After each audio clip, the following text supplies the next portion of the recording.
මේ 2026 ජනවාරි 1 වෙනිදා හිතන පතන සියලුම දේ සැබෑ වෙන සුබම සුබ නිදුක් නිරෝගී නව වසරක් වෙන්න ඕන.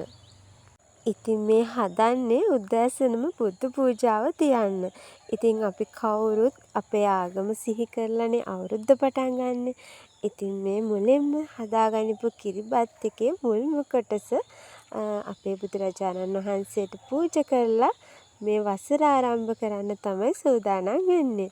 ඉතින් හැම කෙනෙක්ම නිදුක් නිරෝගීව ලස්සනට මේ වසරේ ඉන්න ඕන. ඉතින් අපි ආගමට දහමට අනුව අනිත් අයට ඊර්ෂ්‍යා කරන්න, ක්‍රෝධ කරන්න, වෛර කරන්න මේ හැමදේම අතහැරියොත් අපි නිකම්ම ලස්සන වෙනවා. ඉතින් දැන් එහෙනම් අපේ ස්කින් කෙයාර් රූටින් එක පටන් ගමු. අද මම ඔයාලට කොෆි ස්ක්‍රබ් එකක් තමයි කියලා දෙන්න සූදානම් වෙන්නේ. කෝපි මගින් අපේ මැරුණු සම ඉවත් වෙන ගමන්ම අපේ සම පැහැපත් වෙන්න උපකාරී වෙනවා. ඉතින් කෝපි ස්ක්‍රබ් එක කරලා බලන්න. ඇත්තටම ඔයාලට ලොකු වෙනසක් බලා ගන්න පුළුවන්. ඉතින් මම මේ ස්ක්‍රබ් එක හදන්න කෝපි මේස හැන්දක් භාවිතා කරනවා. ඔයාලට මේ ස්ක්‍රබ් එක අත්වල කකුල් වලට භාවිතා කරනවා නම් ටිකක් වැඩිපුර ගන්න පුළුවන්. ඒ වගේම සීනි. මේ සඳහා දුඹුරු සීනි ගන්නවා නම් වඩාත් හොඳයි. දුඹුරු සීනිත් ඒ ප්‍රමාණයටම ගන්නවා. ඒ වගේම කඩල පිටි. ඉතින් කඩල පිටි වල ස්වභාවික බ්ලීචින් කාරක අඩංගුයි. ඉතින් කඩල පිටි ගැන මං කියන්න ඕනේ නෑනේ. ගොඩක් අය දන්නවා. ඒ වගේම මී පැණි. මී පැණි වලින් අපේ සම පැහැපත් කරනවා. මේ තියෙන්නේ ඔලිව් තෙල්. ඉතින් ඔලිව් තෙල් මගින් අපේ සමේ තෙතමනය රැකදෙනවා. සමේ තියෙන ලප කැලැල් ඉවත් වෙන්න උදව් වෙනවා. ඒ වගේම මේ තියෙන්නේ මට නැතුවම බැරි කෝමාරිකා.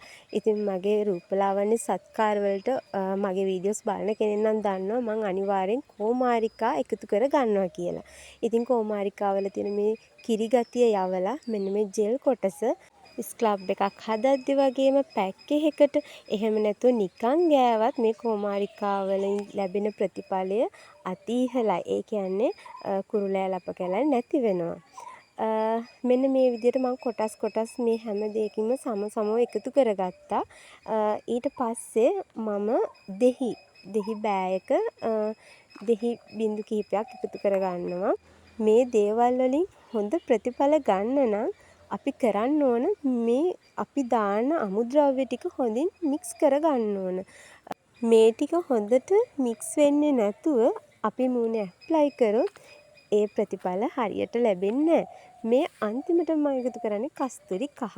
ඉතින් මේ හැම දෙයක්ම නැහැ කියලා මේ පැක් එක නහද ඉන්න එපා. ඔයාලට තියෙන දේවල් වලින් හදාගන්න පුළුවන්. මේ අමුද්‍රව්‍ය සියල්ලම එකතු කරොත් හොඳ ප්‍රතිඵල ගන්නත් පුළුවන්. දැන් මම මේ කරන්නේ මේ ස්ක්‍රබ් එක ඇප්ලයි කරනවා.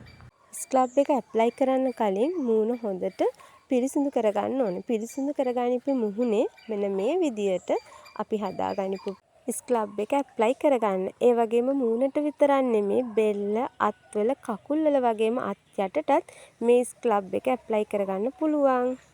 ඒ අතර අපේ ඇස් දෙක ගැන සැලකිලිමත් වෙන්න මං ඉතින් මේ විදිහට පිපිඤ්ඤ පෙති දෙකක් හරි අල පෙති දෙකක් හරි ගෙදර තියෙන ඇස් උඩ තියාගන්න මේ විනාඩි 20කට පස්සේ හොඳට ස්කින් එකට මේ ස්ක්‍රබ් එක ටයිට් වෙලා තින්නේ.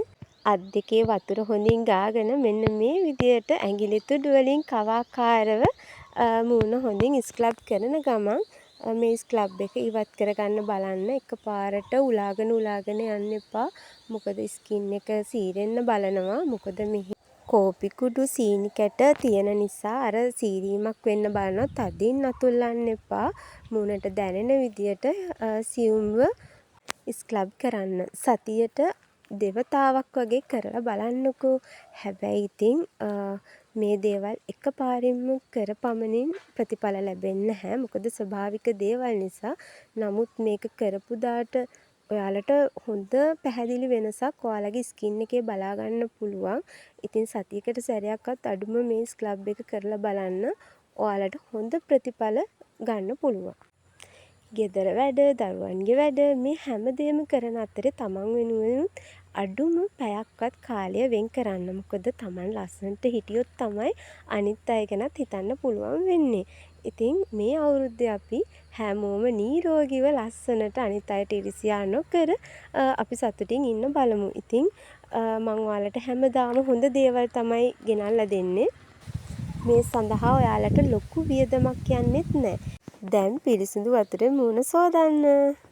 මේ තියෙන්නේ මගේ මූණ. දැන් බලන්නකෝ ස්කින් එකේ පැහැදිලි වෙනසක් තියෙනව නේද? ඔයාලට ඔයාලගේ මූණටත් මේ විදියටම ස්ක්‍රබ් කරලා බලා ගන්න පුළුවන්. දැන් මේ හදන්නේ ජනවාරි 1 වෙනිදා පන්සල් යන්න. අවුරුද්දේ මුල්ම දවස. ඉතින් මම ඒකත් මේකට ඇඩ් කරා. ඔන්න පන්සල් යන්න තමයි හදන්නේ. අපි මොන දේ කරත් අපි බොහොම ටික කාලෙකට ජීවත් වෙන්න ආපු මිනිස්සු. ඉතින් මේ ඉන්න ටික කාලේ තමන් අදහන ආගමට ධර්මයට අනුව අපි ජීවත් වෙනවා නම් ඒ ඉන්න ටික කාලේ අපිට ලස්සන කරගන්න පුළුවන්. අපේ මූණ, අපේ ඇඳුම් මොනවා ලස්සනට තිබුණත් වැඩක් නැහැ අපේ හිත පිරිසිදු නැත්නම්. ඉතින් මේ ලබන්නා වූ නව වසරේ අනිත් අයටත් උදව් කරගෙන හැම කෙනාටම ඊර්ෂ්‍යා නොකර, ක්‍රෝධ නොකර, වෛර නොකර ලස්සනට ඉන්න පුළුවන් නම් අපි නිකම්ම ලස්සන වෙනවා. අනිවාර්යෙන්ම සබහාදහමට ලං වෙන්න. අනිවාර්යෙන්ම සබහාදහම අපිව ආරක්ෂා කරනවා. එහෙනම් මගේ ලස්සන යාළුවෝ ටික ලස්සනට ඉන්න ඕන. ආයෙත් නම්